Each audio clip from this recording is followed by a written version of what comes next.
Good morning વિદ્યાર્થી મિત્રો, કેમ છો ભાઈ? મજામાં? જુઓ ભાઈ, આપણે 10મું ચેપ્ટર તરંગ પ્રકાશ શાસ્ત્ર આખું કમ્પ્લીટ કરી કાઢ્યું હતું વ્યવસ્થિત રીતે. હવે ભાઈ જોઈશું આપણે, જુઓ એના સૂત્રો મસ્ત મજાના. ભાઈ ચેપ્ટરમાં એટલા બધા સૂત્રો નથી ભાઈ. હા, ચેપ્ટર ઘણું મોટું છે પણ ચેપ્ટરમાં એટલા બધા સૂત્રો છે નહીં. હા, તો બી એમ તો ભાઈ ફિઝિક્સ છે એટલે ઘણા બધા સૂત્રો થઈ જ જવાના છે. જુઓ, તરંગ પ્રકાશ શાસ્ત્ર, વેવ ઓપ્ટિક્સ, સાંભળજો. અને અગત્યની વસ્તુ જુઓ શું કહે છે, સમજજો ધ્યાનથી. તરંગ પ્રકાશ શાસ્ત્ર જે છે તમારું, બરાબર, એના સૂત્રોમાં સૌથી પહેલા જુઓ, શરૂઆતમાં ભાઈ તરંગ અગ્ર છે, એના પ્રકાર છે. તરંગ અગ્રનું પરાવર્તન વક્રીભવન, એટલે એમાં કોઈ નવા નિયમ ના આવે. હા, એ પેલો સ્નેલનો નિયમ ને એ બધા જ આવતા હતા, એટલે આપણે એ ફરી લખતા નથી.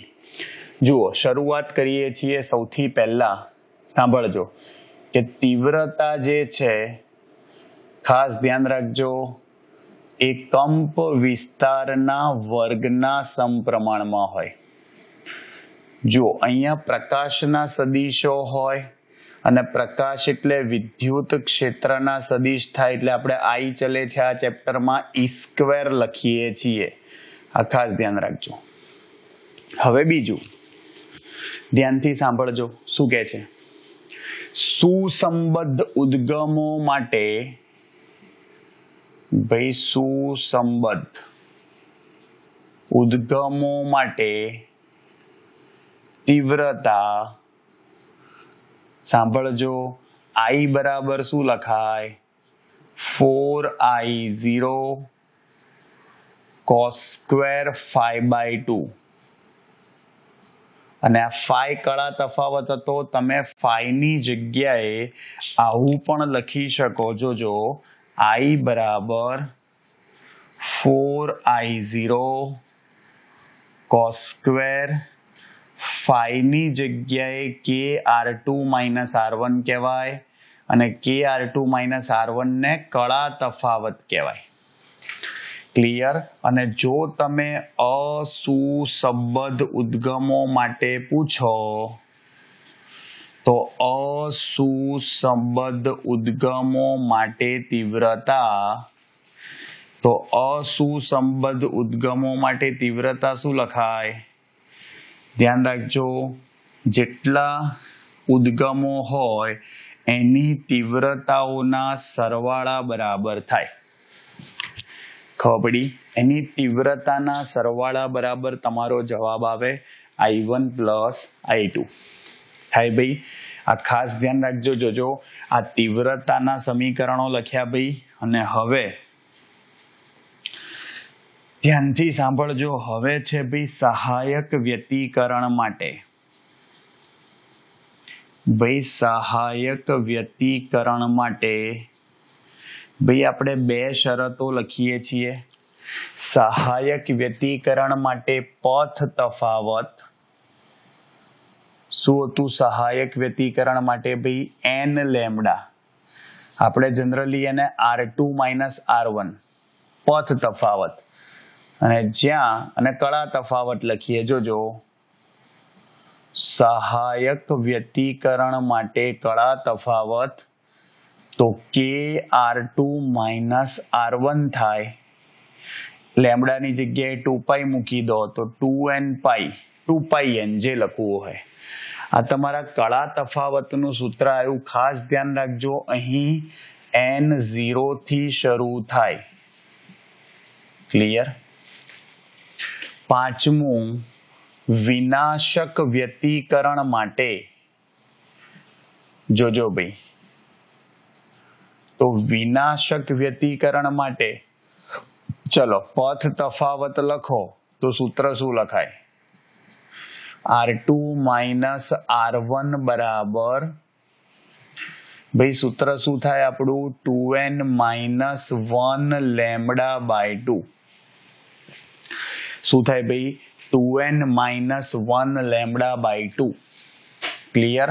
આ ખાસ ધ્યાન રાખજો. અને આમાં જો તમારે કળા તફાવત લખવો હોય, લેમડાની જગ્યાએ 2π મૂકી દો એટલે કળા તફાવત આવી જાય. જો બીજી ભાષામાં બંને બાજુ કે વડે ગુણી કાઢવાનું.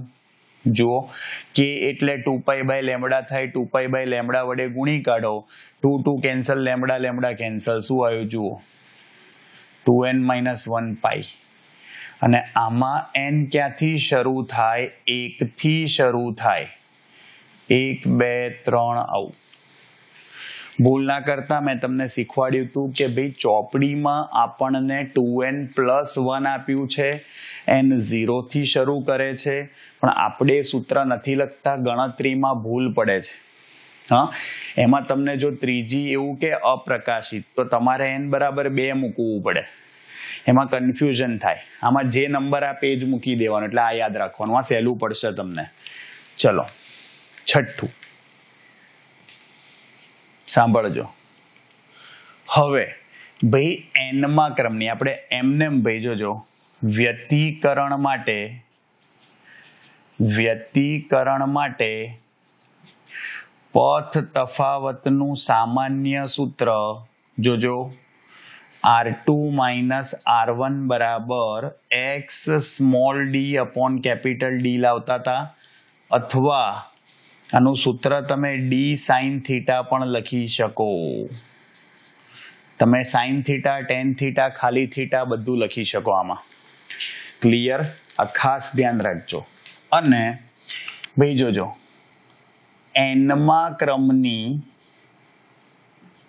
nમા ક્રમની પ્રકાશિત શલાકા માટે પ્રકાશિત શલાકાનું મધ્યસ્થ પ્રકાશિત શલાકાથી અંતર, મધ્યસ્થ પ્રકાશિત શલાકાથી અંતર ભાઈ જુઓ xn બરાબર, જો શું કરવાનું ભાઈ, x small d by capital D ને n લેમડા જોડે સરખાવો. પ્રકાશિત ક્યારે મળે? જ્યારે સહાયક વ્યતિકરણ રચાય. n લેમડા જોડે સરખાઈ દો તો x ને કરતા બનાવો, d સામે જતું રહે, જવાબ n lambda d upon small d થાય. ભાઈ આને સરખાઈ દો, આને ને આને, કેપિટલ D સામે જતો રહે. આ સૂત્ર આવી ગયું nમા ક્રમની પ્રકાશિત શલાકાનું. અને આ જ રીતે nમા ક્રમની અપ્રકાશિત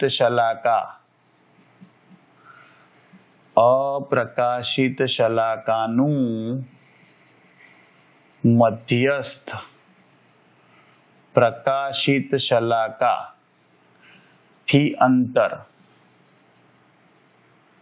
તો ભાઈ મધ્યસ્થ પ્રકાશિત શલાકાથી અંતર શું આવે? અપ્રકાશિત છે એટલે 2n-1 λ/2 થાય ને. પણ આની જોડે સરખાઈ દો તો d કેપિટલ ગુણાય સ્મોલ d છેદમાં જાય. આવી ગયું? સાંભળજો. એના પછી ભાઈ બે ક્રમિક પ્રકાશિત કે અપ્રકાશિત, પ્રકાશિત કે અપ્રકાશિત શલાકાઓ વચ્ચેનું અંતર. ભાઈ શલાકાઓ વચ્ચેનું અંતર શું થાય? એને બીટા અથવા x બાર વડે દર્શાવાય, lambda capital D by small d થાય. અને ખાસ ધ્યાન રાખજો, ખાસ ભાઈ આને જ શલાકાની પહોળાઈ, તમને કોઈ પણ વ્યતિકરણ શલાકાની પહોળાઈ કે, સાંભળજો, વ્યતિકરણ શલાકાની પહોળાઈ, તો આ જ જવાબ આવે. ભાઈ વ્યતિકરણ શલાકાની પહોળાઈ lambda d upon small d જ થાય. સાંભળજો, પણ તમને આવું કે વ્યતિકરણ શલાકાની કોણીય પહોળાઈ, વ્યતિકરણ શલાકા ની કોણીય પહોળાઈ શું થાય? એને ખાલી થીટા કહેવાય.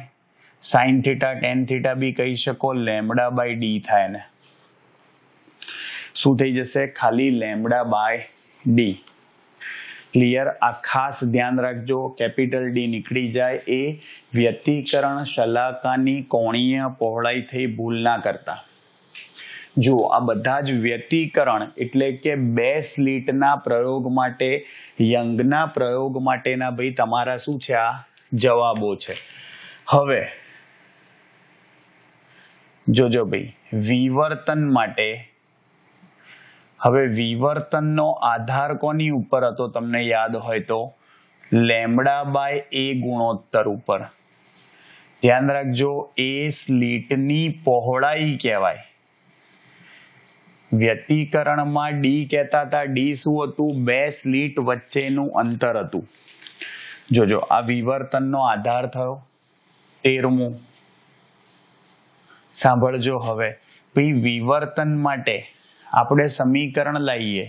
સૌથી પહેલા જોજો કે ભાઈ એનમાં ક્રમના ન્યૂનતમ માટેની શરત યાદ છે શું હતું? થીટા બરાબર n લેમડા અપોન a.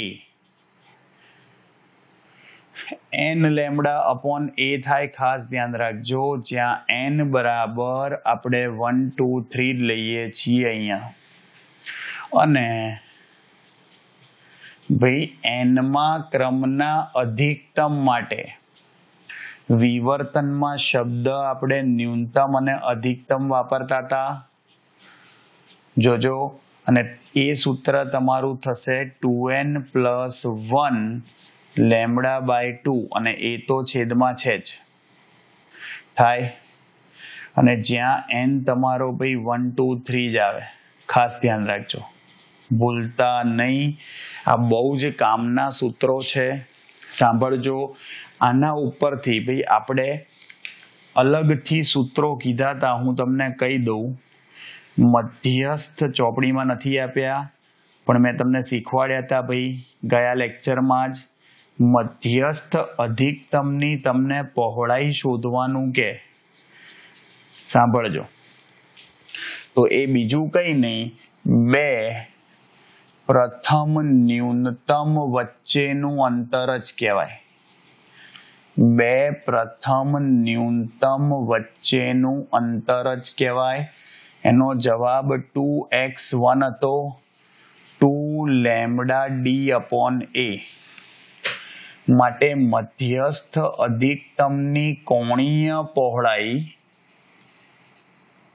મધ્યસ્થ અધિકતમની કોણીય પહોળાઈ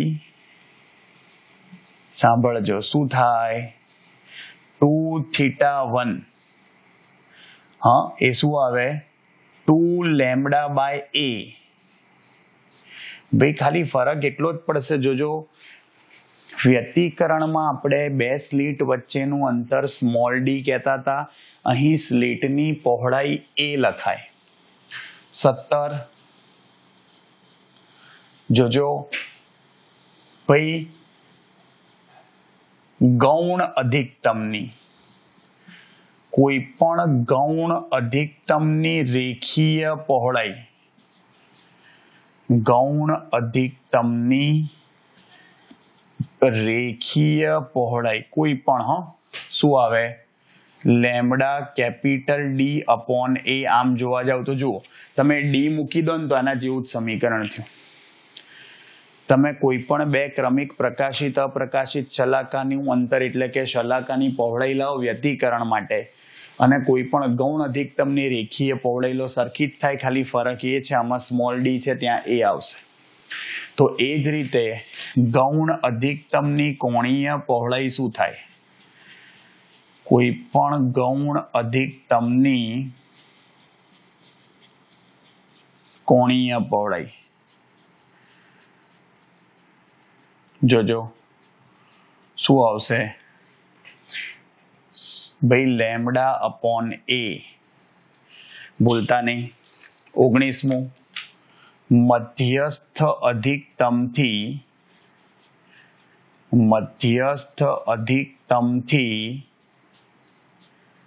એનમા ક્રમના ન્યૂનતમનું અંતર, ભાઈ એનમા ક્રમના ન્યૂનતમનું અંતર તો xn કહેવાય. ભાઈ x બાય કેપિટલ ડી જોડે જાને સરખાવતા હતા તો શું આવતું હતું? જુઓ n lambda D upon a. જો આમાં ને આમાં એટલો જ ફરક છે, આમાં પ્રકાશિત માટેનું અંતર એ આવતું હતું. જુઓ આ ડી છે ત્યાં એ છે, આમાં ન્યૂનતમ માટેનું અંતર આવે. એ જ તમારે ખાસ ધ્યાન રાખવાનું છે, ભૂલ ના કરતા. અમે એક્સ્ટ્રા સૂત્રમાં શીખવાડ્યું હતું ને તમને લાસ્ટ ટાઈમ ભાઈ. અને એ જ રીતે મધ્યસ્થ અધિકતમથી એનમાં ક્રમના અધિકતમનું અંતર,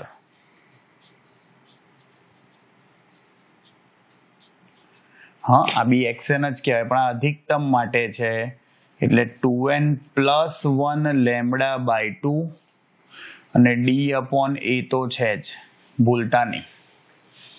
આમાં આપણે 2n + 1 સૂત્ર લખીએ છીએ, n 1 થી સ્ટાર્ટ થાય કારણ કે n બરાબર 0 ને મધ્યસ્થ અધિકતમ કહીએ છીએ. ક્લિયર? હા ખાસ ધ્યાન રાખજો. અને પેલામાં આપણે વિનાશક વ્યતિકરણમાં સૂત્ર 2n - 1 લેમ્બડા બાય 2 લખીએ છીએ. આવડશે? પાક્કું?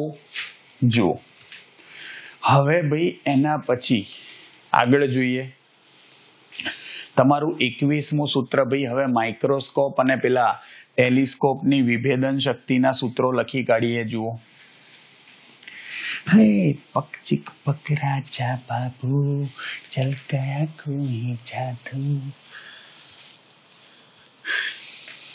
क्या कर गई हसीना है लड़की कमाल रे अखियों से गोली मारे अपने दीवाने कर दे बुरा हाल रे अखियों से गोली मारे. मैं तो रास्ते से जा रहा था मैं तो भेलपूरी खा रहा था रास्ते से जा रहा था पूरी खा रहा था की घुमा रहा था तेरे मिर्ची लगी तो मैं क्या करूं तुझको मिर्ची लगी तो मैं क्या करूं. હાય આ બધું રહેવાનું હો ભાઈ, જરૂરી. આપણે ફિઝિક્સ ભણતા હોઈએ એટલે વચ્ચે વચ્ચે થોડું ફ્રેશ થવું જરૂરી છે. લો ચલો 21મું સૂત્ર જુઓ શું કહે છે. 21 ટેલિસ્કોપ માટે કોણીય વિભેદન અથવા વિભેદન સીમા, કોણીય વિભેદન અથવા વિભેદન સીમા. જોજો delta theta is equal to 1.22 lambda upon 2a. આ 2a ની જગ્યાએ તમને કેપિટલ ડી લેન્સનો વ્યાસ પણ આપેલો હોઈ શકે. ખાસ ધ્યાન રાખજો. સમજી ગયા? તો 1.22 લેમ્બડા બાય કેપિટલ ડી સૂત્ર થઈ જાય. હા હા ખાસ ધ્યાન રાખજો. 22 ટેલિસ્કોપ માટે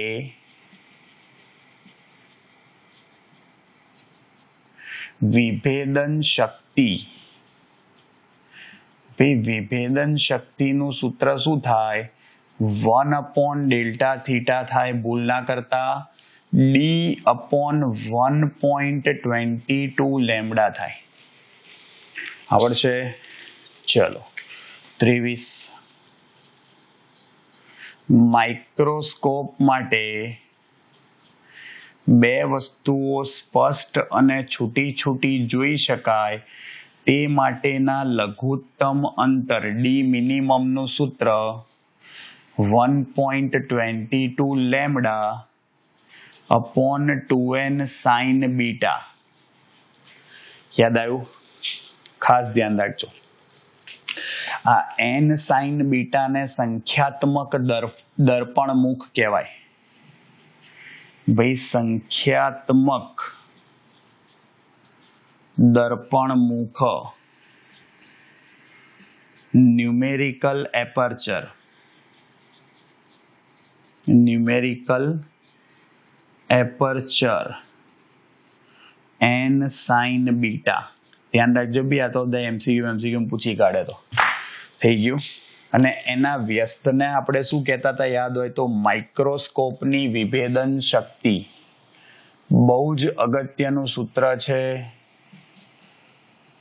માઇક્રોસ્કોપની વિભેદન શક્તિ ભાઈ એટલે બીજું કઈ નહીં, 1/d મિનિમમ થાય. આના વ્યસ્તને ભાઈ વિભેદન શક્તિ એટલે આરપી. આરપી એટલે રિઝોલ્વિંગ પાવર. રિઝોલ્વિંગ પાવર એટલે વિભેદન શક્તિ. ક્લિયર? 1/d મિનિમમનું સૂત્ર શું થાય? આનો વ્યસ્ત 2n sign beta upon 1.22 lambda થાય. યાદ રાખજો ખાસ, માઇક્રોસ્કોપની વિભેદન શક્તિ એ વસ્તુ અને વસ્તુ કાચ વચ્ચે મૂકેલા પ્રવાહીના વક્રીભવનાંકના સમપ્રમાણમાં અને તરંગ લંબાઈના વ્યસ્ત પ્રમાણમાં હોય છે. ક્લિયર? જેટલી ટૂંકી તરંગ લંબાઈ હશે એટલી વિભેદન શક્તિ વધારે હશે. અને મિલિક અને ઓઇલ ઇમર્ઝનનો પ્રયોગ કર્યો હતો. એટલે કે વસ્તુ અને વસ્તુ કાચની વચ્ચે ઓઇલ મૂક્યું હતું તો એમાં વિભેદન શક્તિ મોટી હોવાનું જાણવા મળ્યું. આવડશે? આ ખાસ ધ્યાન રાખજો. અને છેલ્લે ભાઈ આપણા ધ્રુવીભવન માટેના સૂત્રોમાં જોજો શું આવશે ભાઈ. માણસનો નિયમ એટલે કે માલસનો નિયમ શું હતો ભાઈ? માલસનો નિયમ શું થાય? I બરાબર I0 cos square theta. I0 શું થાય? આપાત પ્રકાશની તીવ્રતા. આપાત પ્રકાશની તીવ્રતા. થીટા ભાઈ બે પોલેરોઇડ અથવા ધ્રુવક ની દગ અક્ષ વચ્ચેનો કોણ. ની દગ અક્ષ વચ્ચેનો કોણ અને I નિર્ગમન પામતા પ્રકાશની તીવ્રતા. નિર્ગમન પામતા પ્રકાશની તીવ્રતા જે બહાર આવે. હા, આ ખાસ ધ્યાન રાખજો ભાઈ. અને 27 સાંભળજો ભાઈ. આ સૂત્ર જે છે એ તમારું ભાઈ ઉદાહરણના દાખલામાં હતું પણ લખી આપું છું કે બે પોલેરોઇડ પરસ્પર લંબ હોય. પરસ્પર લંબ એટલે ક્રોસ્ડ કહેવાય, 90 ડિગ્રી. અને વચ્ચે કોઈ ત્રીજો પોલેરોઇડ મૂકવામાં